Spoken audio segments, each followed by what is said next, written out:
प्रकरण 6 विषय हिंदी इकाई 3 समझदार नन्ही। इस इकाई के अंदर अगले वीडियो के अंदर पूरा इकाई की समझ ले। अब अभ्यास पाठ और स्वाध्याय की समझ लेंगे। अभ्यास पाठ पेज नंबर 17, हिंदी की चौपड़ी खोलकर देख ले। Page number 17। निम्नलिखित वाक्य किसने किसको कहा है और क्यों कहा है वो बताइए। तो इसमें माँ, मैं उसकी गंदी आदत छुड़ा कर रहूंगी। तो आया ध्यान में कौन बोल रहा है ये? तो यह वाक्य नन्ही किसको कहती है? अपनी माँ से कहती है। और कहाँ कहती है? तो जब बिच्छू उसको बचाता है, छुड़ाता है और उसको डंक मारता है, तब उसको वो आदत मिटाने के लिए। क्या करूं? डंक मारना मेरा स्वभाव है। यह वाक्य कौन बोलता है? बिच्छू। किससे कहता है? नन्ही को। क्यों?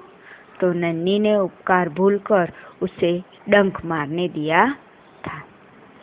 तुम यह गंदी आदत छोड़ दो, नहीं तो मुसीबत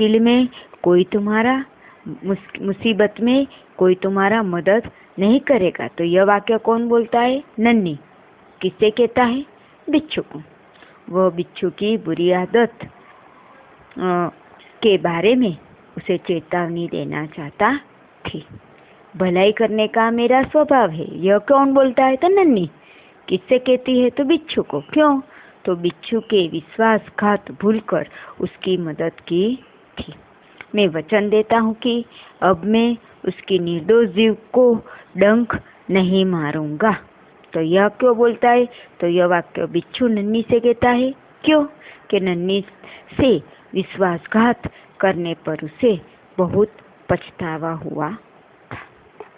तो ये हुआ पूरा अभ्यास पाठ। अब पेज नंबर 17 पे ही स्वाध्याय पाठ की समझ ले। नन्ही कौन थी? तो नन्ही एक बतख थी। बिच्छू कहाँ फंस गया था? तो बिच्छू दलदल में फंस गया था। बिच्छू को क्यों पछतावा हुआ?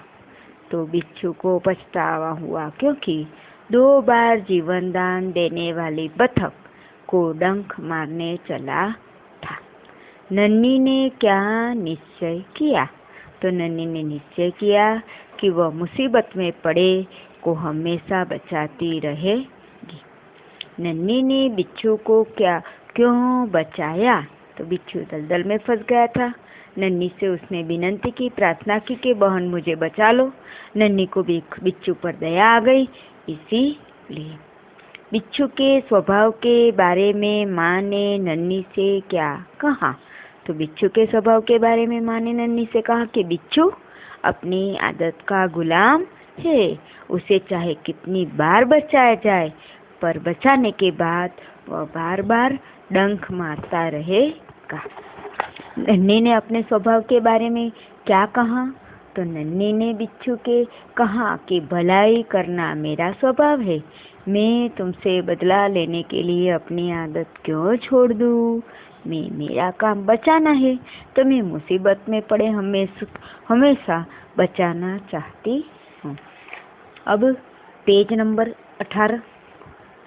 घटना को उनके सही क्रम में लिखिए।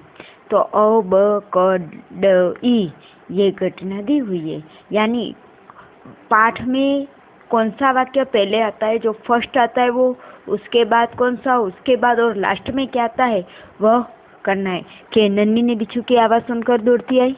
नन्ही अपनी माँ के पास चली गई। नन्ही ने बिच्छू को दलदल से निकालकर सूखे स्थान पर रख दिया। नन्ही ने बिच्छू को दलदल में फंसा हुआ देखा। बिच्छू ने नन्ही को डंक मार दिया। तो इसमें कौन सा पहला आएगा? तो पहला आएगा कि नन्ही ने बिच्छू को दलदल में फंसाया हुआ देखा। उसके बाद आएगा नन्ही बिच्छू की आवाज़ सुनकर दौड़ आ गई। आगे आएगा बिच्छू ने नन्ही को दलदल में से निकालकर सूखे स्थान पर रख दिया। चौथा आएगा बिच्छू ने नन्ही को डंक मार दिया। और लास्ट में पांचवा, नन्ही अपनी माँ के पास चली गई। तो ये हुआ पूरा घटना सही क्रम में। तो इस तरह एक परीक्षा में भी आए तो अपन को पहले यह देखना है। अब इसके बाद है, इस इकाई में संज्ञा शब्द ढूंढिए और उनका वाक्य में प्रयोग कीजिए। खाली समझ लो, एक दो वाक्य आप लिख भी सकते हो। के उदाहरण के रूप में दिया कि बिच्छू दलदल में फंस गया था।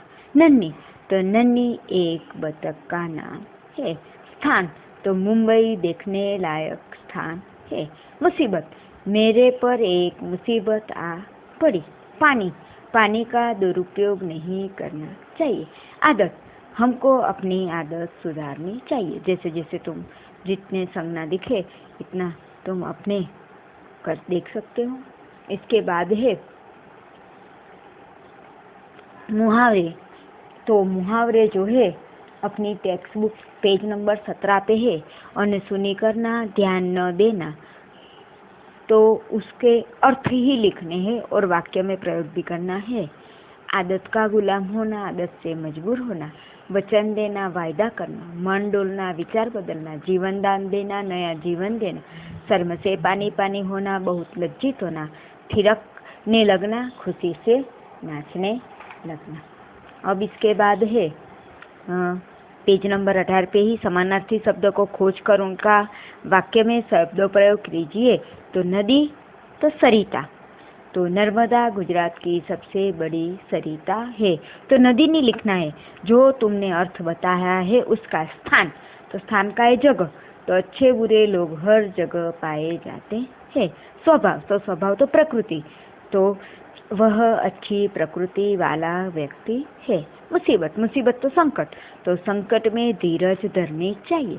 प्रसन्न, तो खुश, हमें आज खुश रहना है। थिरकना, नाचना, वर्षा के बादल देखकर मोर नाचने लगता है। जैसे जैसे लिख सकते हो।